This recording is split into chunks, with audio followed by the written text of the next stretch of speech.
Alright, so we are in Champion Select. We have, I believe, this Solo Cup versus Zeta.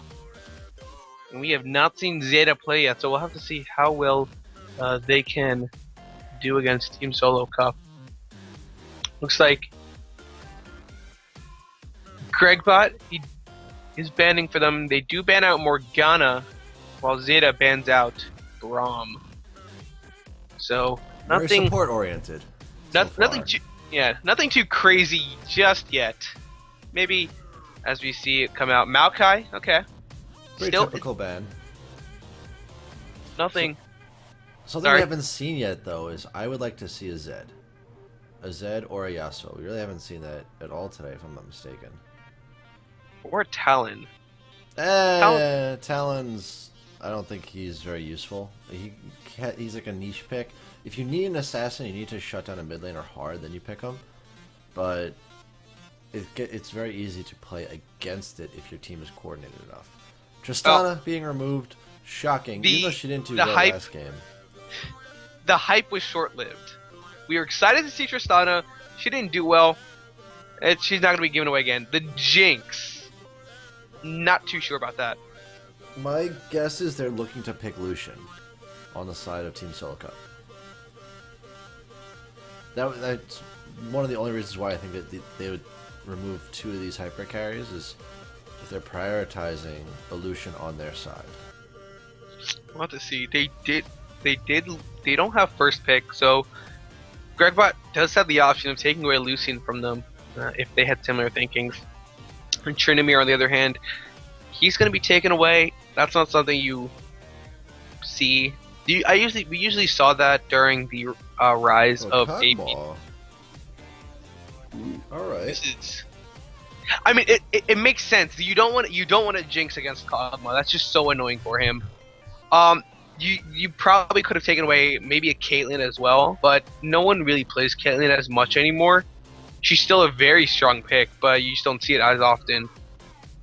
You can afford to give away the Lucian if you could pick up a really safe support. Maybe someone like they did ban away Braum. A Nami would be good to keep the Kog'Maw safe. Not Nami or maybe the Janna, but they do actually end up picking the Janna for themselves.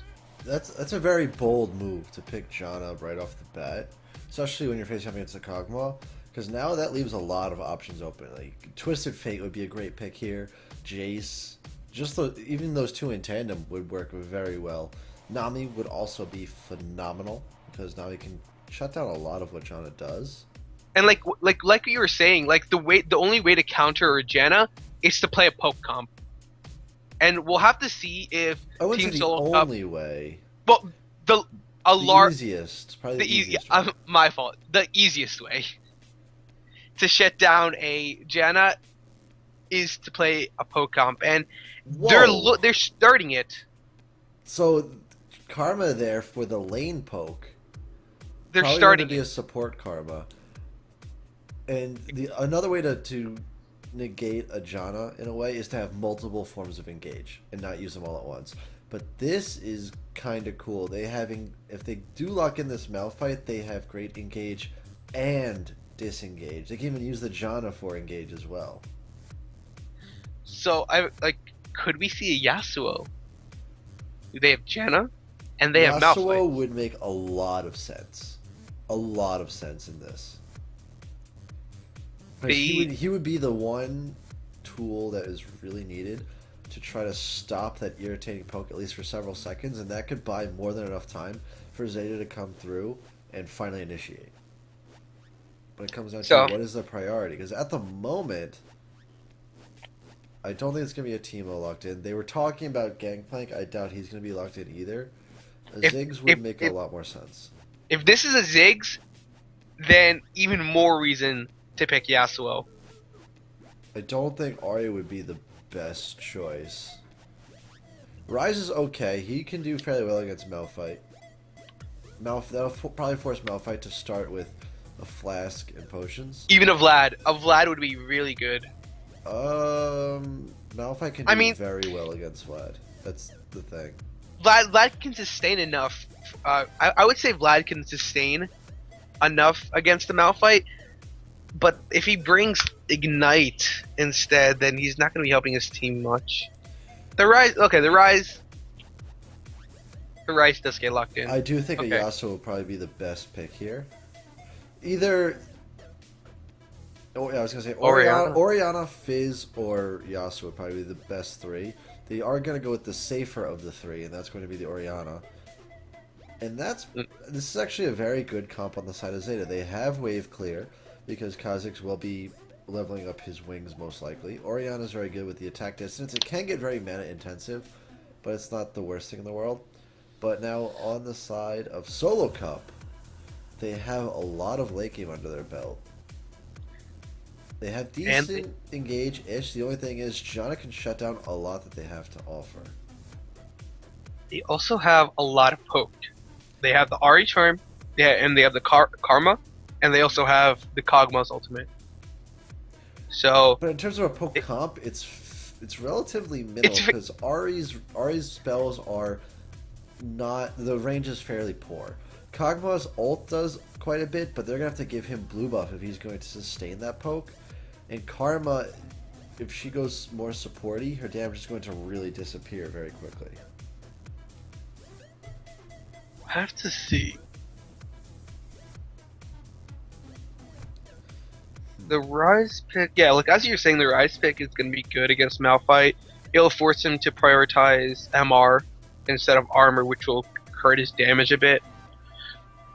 The Kha'Zix and Pantheon might just try and farm up until level 6, because as it is, there's not too much he can do in terms of gank. Ahri, he could hope Ahri hits a charm in the mid lane, and then engage off of that. Otherwise, I don't see too much coming out from him pre-6.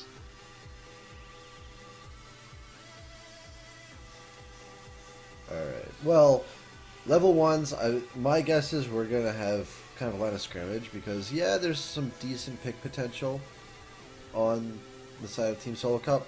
I just don't see them fully committing to it because they want to have a successful lane phase. If they blow summoners, or if they even give up a kill, it'll really put them on the back foot. Especially just looking at the lineup from Zeta. Zeta has, I'd say, the vastly superior team fighting composition.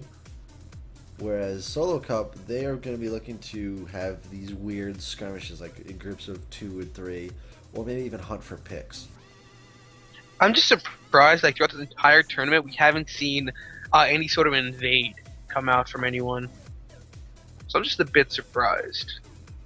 No one wants to leave. We did. Did we? Did we? Yeah, we saw red buff get stolen. Remember? Oh yeah, you're right. You're right. You are correct. So it's not, I guess they haven't disappeared. It's just teams are using it a little more situationally. I believe it was against the Amumu. That was, yes, the Amumu. That's what happened. Taking away the red buff, knowing that he's starting at blue. So, all right. So we have about 40 seconds left, and then we have loading screen. So I guess we'll take a bit of a break, and or just rest our voices until game start.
So welcome back. Very fast loading screen, relatively speaking. We do have... Yeah, the only like longer loading screen I believe was that first game. We've been pretty good about loading screens. For the time being, you probably just ruined it for everyone. Oh, damn it. I jinxed it, guys. Prepare for... No, Jinx was banned, so that's not allowed. Ah. What now? I'm sorry. Now we gotta suffer through League of Potatoes. I'm sorry. League of Abacuses. Okay. So anyway, we actually have a minor invade coming. Oh, Gator just Gator! face checking. Gator getting caught out. He's gonna take a lot of damage, and I can't move my camera for some reason. It's okay, I can. And first blood for Ninja Inventor. He's gonna flash Q. The double up with the auto attack, dealing more than enough damage to secure that kill, and the flash was blown by Gator. Rule of thumb: do not run into a bush if you're late. You can move my camera? How? I'm gonna kick you from this call.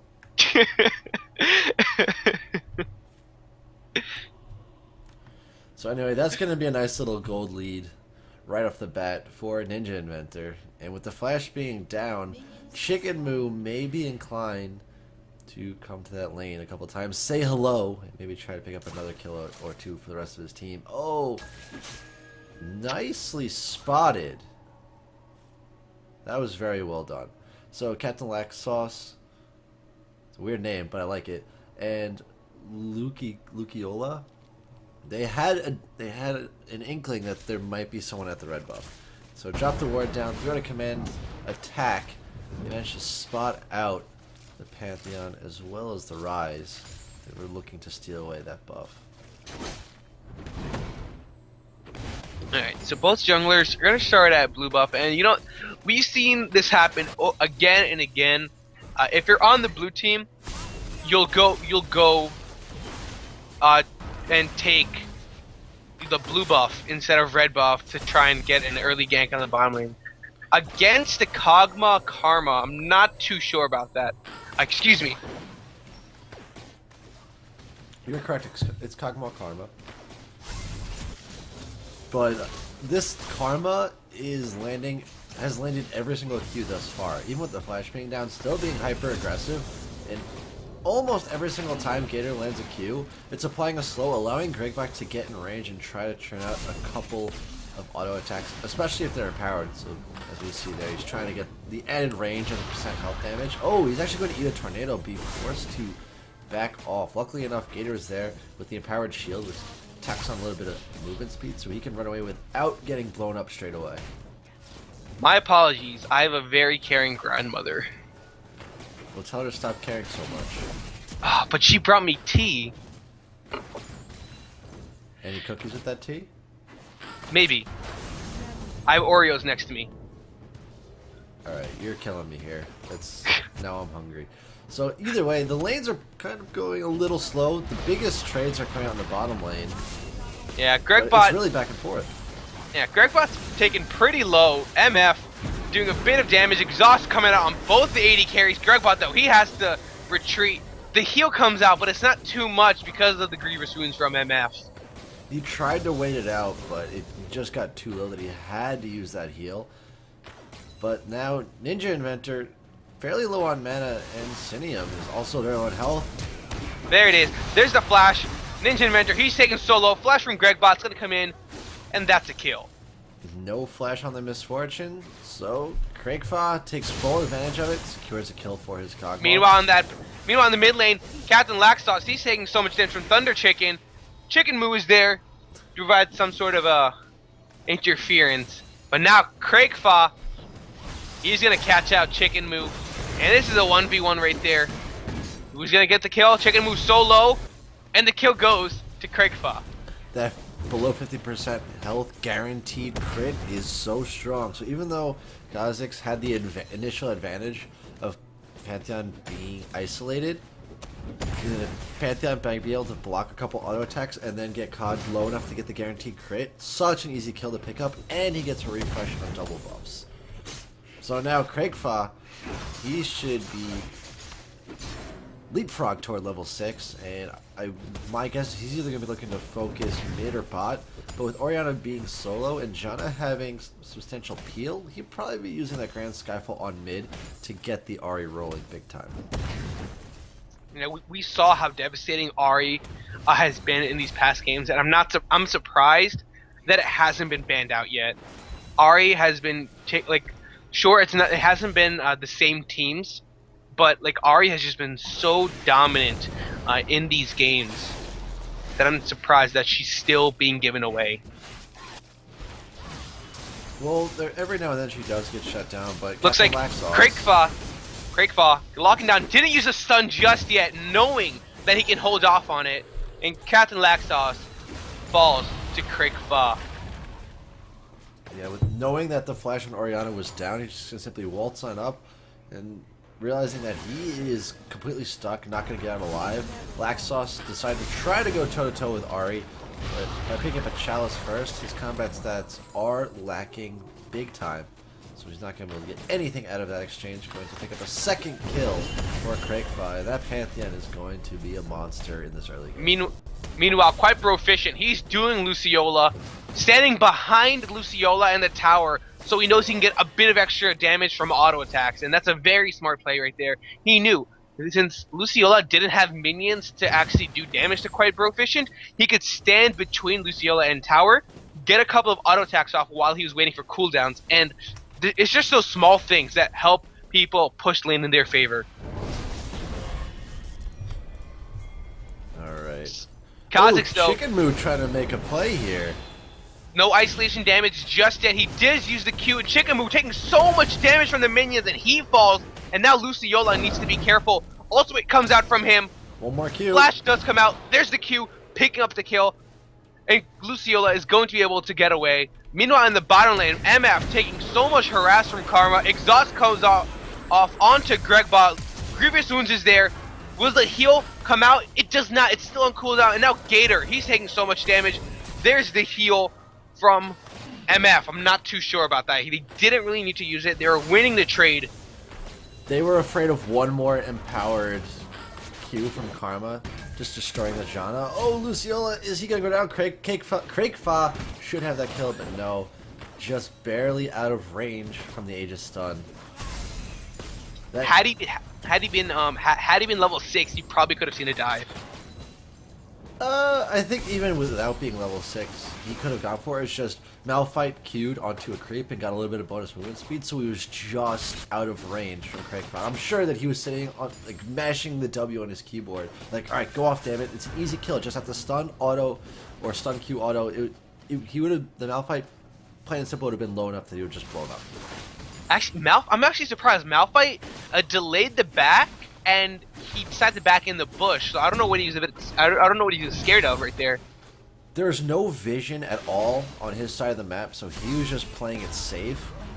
And just in case Pantheon hit level 6, which he did, he wanted to make sure that if Pantheon tried to jump in a normal spot, that he had a safe haven of getting back towards space without getting a free kill. Ultimate from MF gonna come out. Time. Bullet time does come out.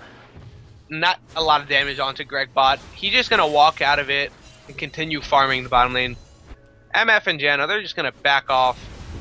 She has a pickaxe, sitting on 1,200 gold.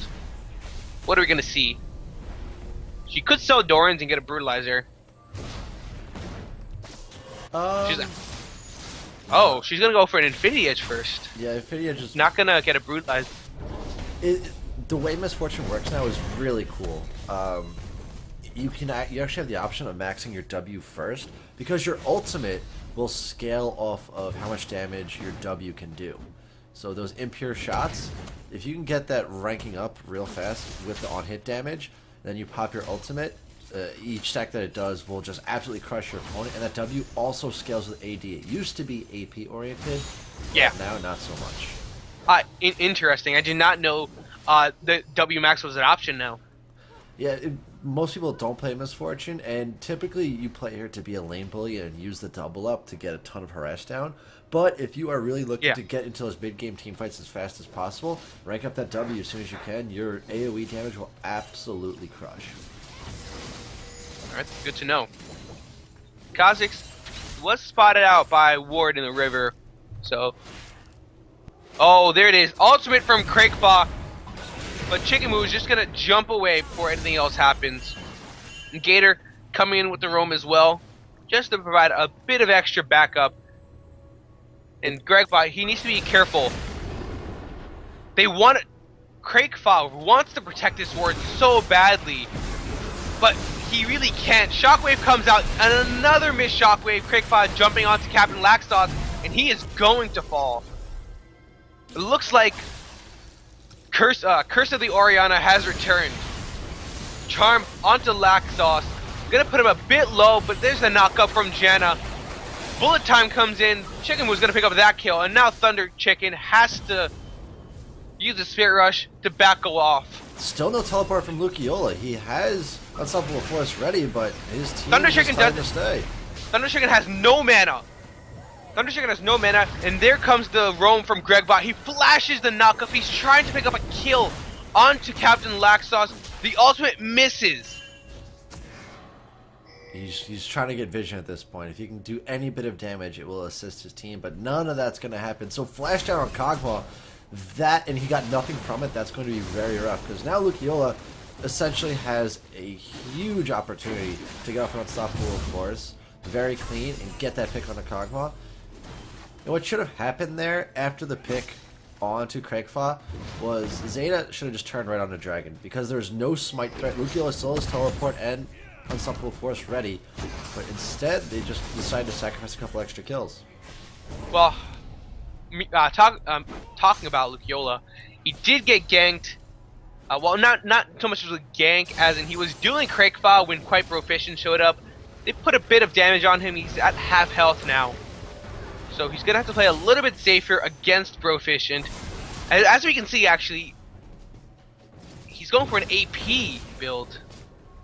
He has Chalice, and that's most likely to turn into an Athene's Unholy Grail. I think Lucaio is going to sit on that Chalice for a long time. He just wanted for the base magic resistance and to have enough mana regen so he can keep queuing creep to farm, and it is working out very well for him. Another option you can go is just stack Doran's Rings, because he'll get not quite the same amount of mana regen, but he will have enough, as well as a lot of damage on top of his Q spam, that you could actually push Rise out of lane fairly easily. But this is all a matter of preference, and he is more than happy to eat a little bit of harass every now and then, but just keep the farm rolling. Well, Chicken Moo, he was spotted in the bottom lane, so they knew that he was coming there, so they just backed off. He's looking to go for the mid lane.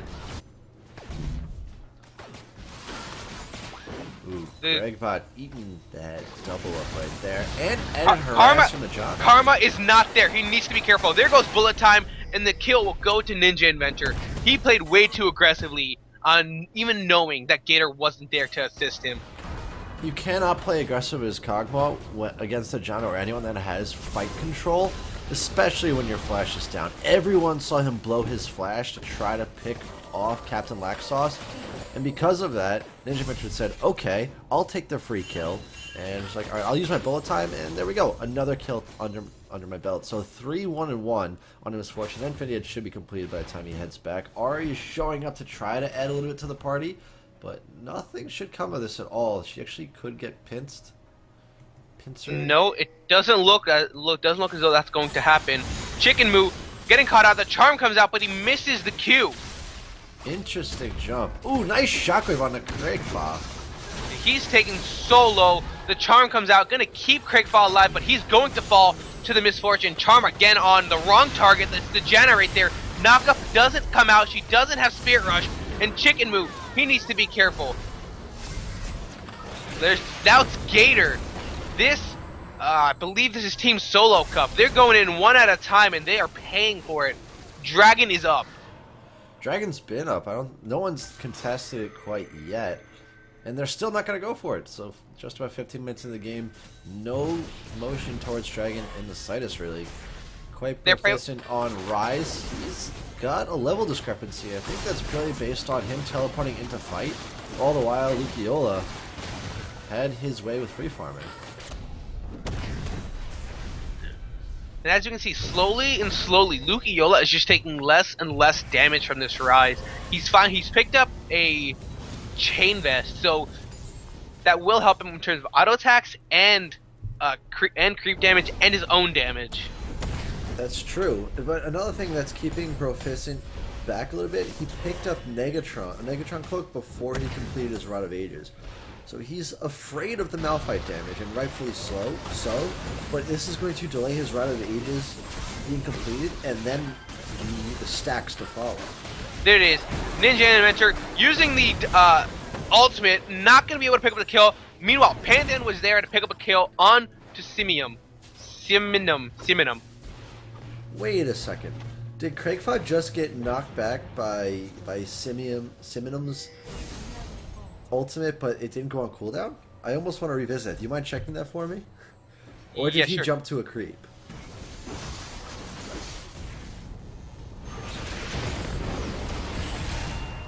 But either way, we have a little bit of action in the top lane. Chicken Moo going after Craig Proficient. No, you're right. Trying to pick up some semblance of a kill. And all the while, TSC, they pick up Dragon themselves, so Dragon finally goes down in favor of TSC. Oh, wait, so what happened there? So the ultimate did go off, but because she was dead, it didn't go on cooldown. And I think it was just Spectator Client. The minute she, like, as you can see now, it's on cooldown now. It doesn't show on cooldown for me. That's very odd. Interesting. Well, there's a charm onto Kha'Zix. He's not going to take too much damage. I don't think Team Solo Cup wants to fight this right now. So 2 towers to 1, but a dragon in favor of TSC. So the gold is going to stay bang on even. And now it's just going to come down to who has the better engages, who can really get down the damage. Oh my god. Craig Fa cannot touch Luke Iola. This is really embarrassing for the Pantheon, losing in a 1v1 to Malphite. And he flashes when Malphite's running away. He was terrified of I think it was more force. Yeah, the Unstoppable Force is just, like, you might not think it is, but it does quite a bit of damage.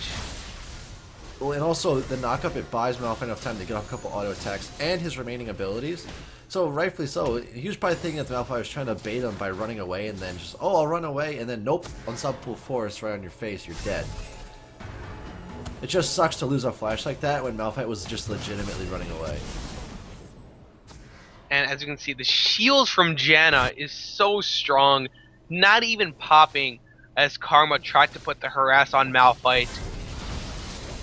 It also helps that Malphite has his own shield on himself, so it just strengthens it even further, so he takes no damage whatsoever. There we go. He finally takes some damage. Chicken, though, gets the knockup. Malphite hitting a nice German ultimate and a shockwave from Orianna, picks up a double kill. That was a huge combo. Quite proficient. He is on the escape. Craigfa has exhaust put on him. Gets a knockup from Janna. Lucio, he's tanking this tower. He doesn't care. And he falls to the tower, actually. Meanwhile, Kog'Maw casting out Ninja Inventor. Who can win this trade? Ultimates are getting traded. Ninja Inventor doesn't have his own ultimate, but Gregbot, he picks up the kill. In a 1-for-1 situation, Kog'Maw is able to pick up that kill. Chicken Moo could not get around the misfortune. Oh, that's so rough. Ninja Inventor was in the position where the system was trying to get him to just path straight through, but between the wall and misfortune, he didn't have the ability to, so it allowed a couple extra auto attacks and a Bio Cane Barrage to come out from the Kog'Maw and clean up that kill. That Kog'Maw should not have been able to pick that up in any fashion. So, as we were saying before, this game is fairly even. It's so close. It literally is coming down to who has the better engage, who can remotely disengage at all. And in that last fight that we saw, Luke Iola, the combination of the Unstoppable Force and the Shockwave, it's going to be very tough to come back from those fights.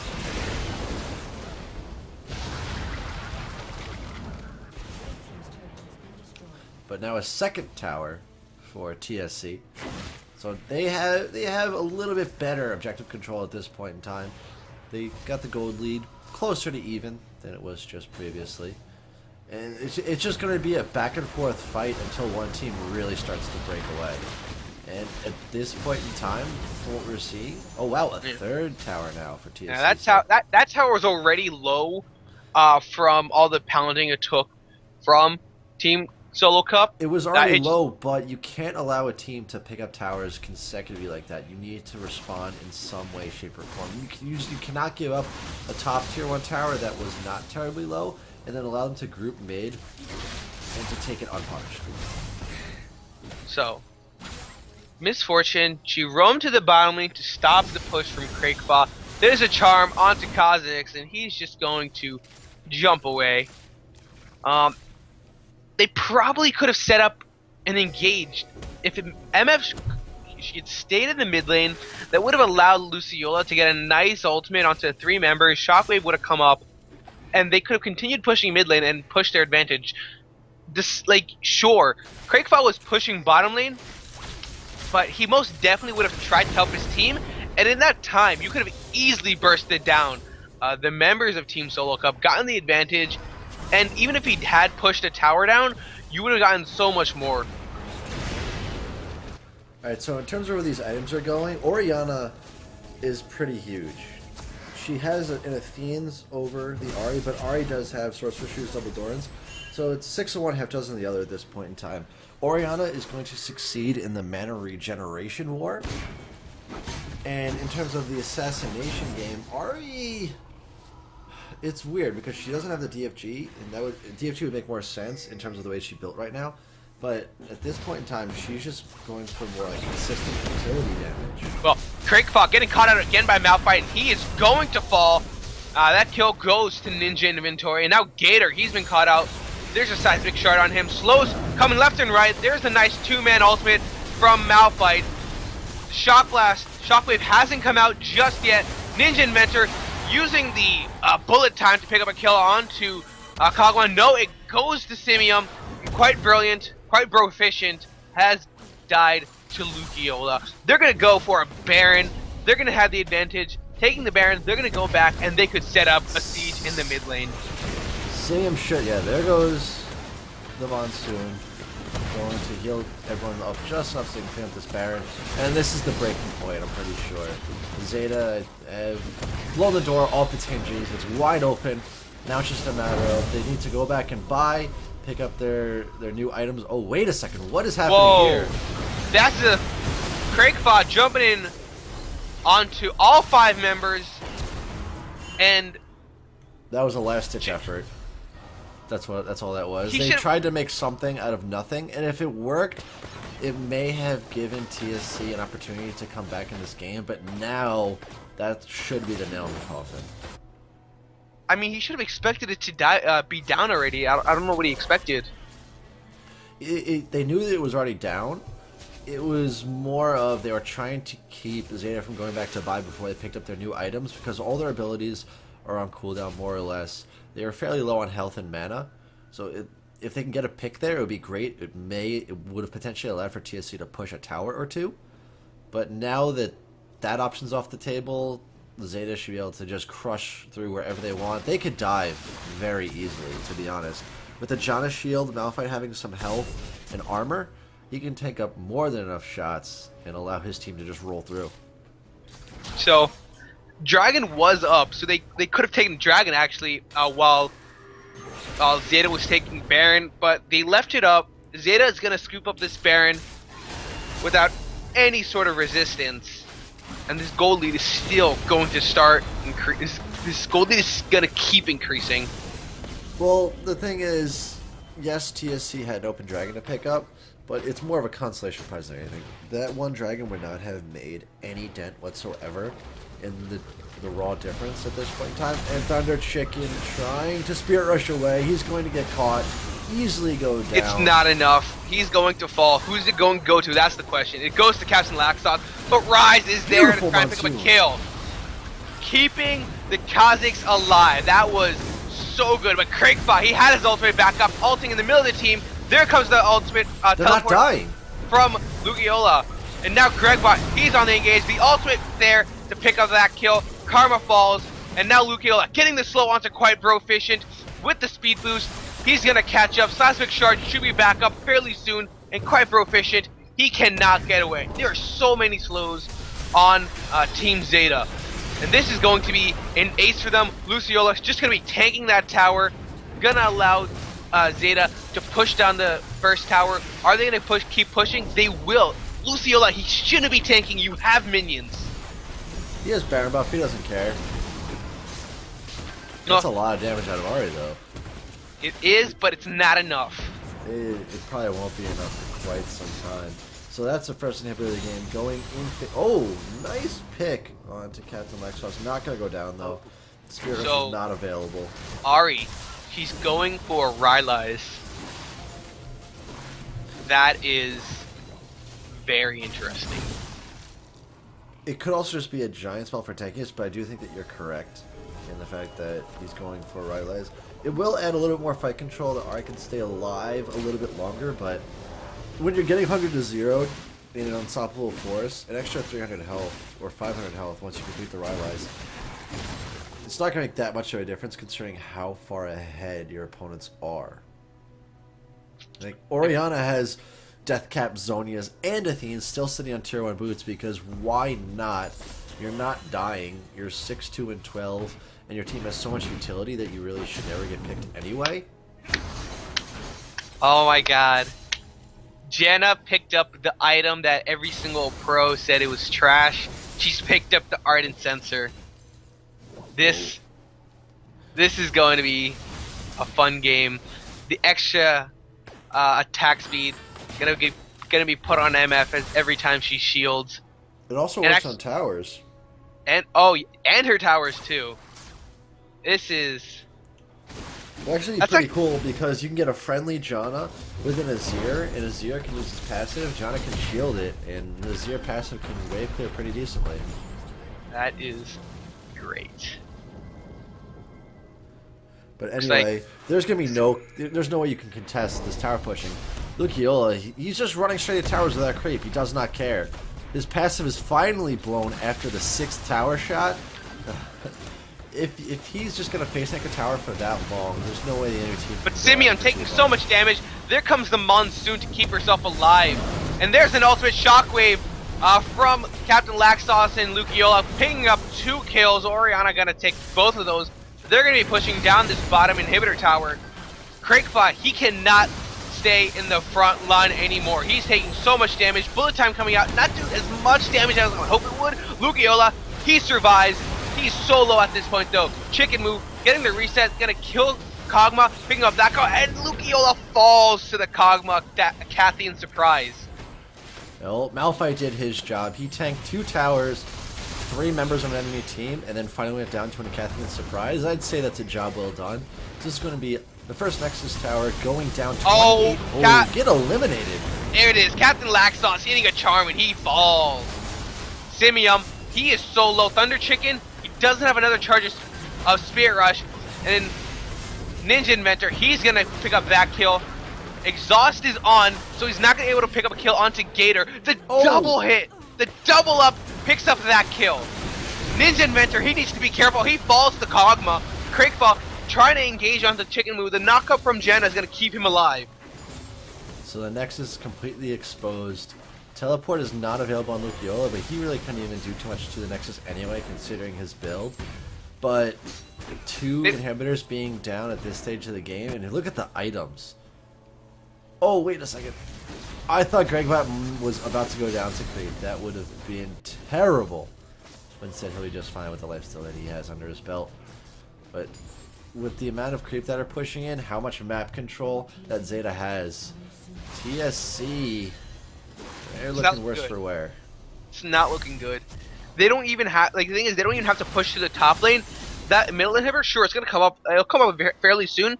But that bottom inhibitor was just killed. They can just continue pushing through the bottom. They don't have to worry too much about it, and they're so strong at this point.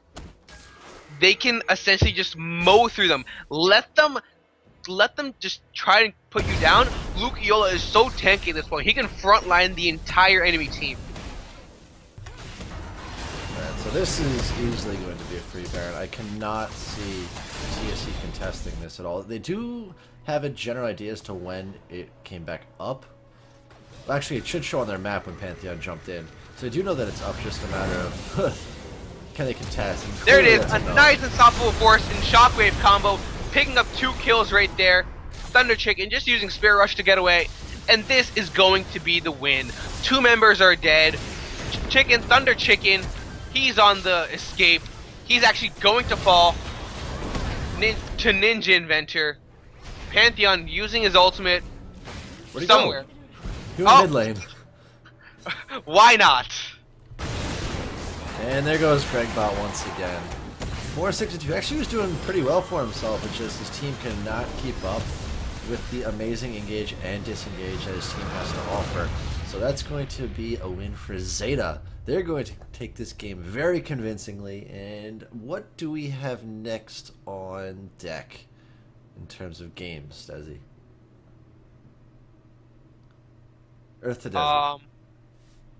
He didn't let me know. I don't know yet. Something's coming up. I know that we have more. We haven't quite gotten to the finals as of late. We will be there soon-ish, I believe. I'm going to figure out the bracket one of these days. But anyway, we will be back once we are in the lobby with all 10 members ready to go. So stick around, listen to the music. This is Epic Fall Tournament 2014, sponsored by Epic, the medical records development company. I think it's something along those lines. Anyway, we will be back momentarily. Enjoy the Wub Step.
Alright, for those of you that are still around, we're actually going to be turning down this stream for the time being. We're getting to the final games of the tournament, so the other set of casts are going to be taking over. I think that they're on Epic Systems 1. Just tack the number 1 onto there if you want to keep checking it out. But in the meantime, thank you very much for tuning in. I'm sure that Desi greatly appreciates it as well. He was pretty phenomenal today. So thank you very much, my friend. It was great casting with you, even though it was our first time. It was rather enjoyable. Yep, you too. And you sorry. go for it. You go for it. I've said enough. No, for those of you that just wanted to know, it looks as actually. Should I spoil who won the tournament? Because I don't think they'll have access to the VODs right now. But should I still spoil it? You can go for it. July new hires beat Freebird and Friends to win this tournament. Alright, so they get, I forget what the prize was. It was 3,200 RP and Triumphant Rise. Triumphant Rise, yes, that's what it was. So that's the great prizing from Riot. That's a lot of RP for playing like 6 games. Oh yeah. Nice to hear. But anyway, congratulations to them. Thank you all for tuning in. Thank you very much, Desi, for joining me and putting up with my shenanigans all day. And that's going to be it for us this time around. Maybe we'll see you again next year or whatever the next big tournament is coming up. So enjoy your weekend, guys. Make sure you keep an eye on what's going on with Worlds, because that's super exciting. And I'll see you around. I gotta watch Cloud9 versus White Shield. Yeah. Alright, well anyway, enjoy the rest of your evening, everyone, and good luck. See ya.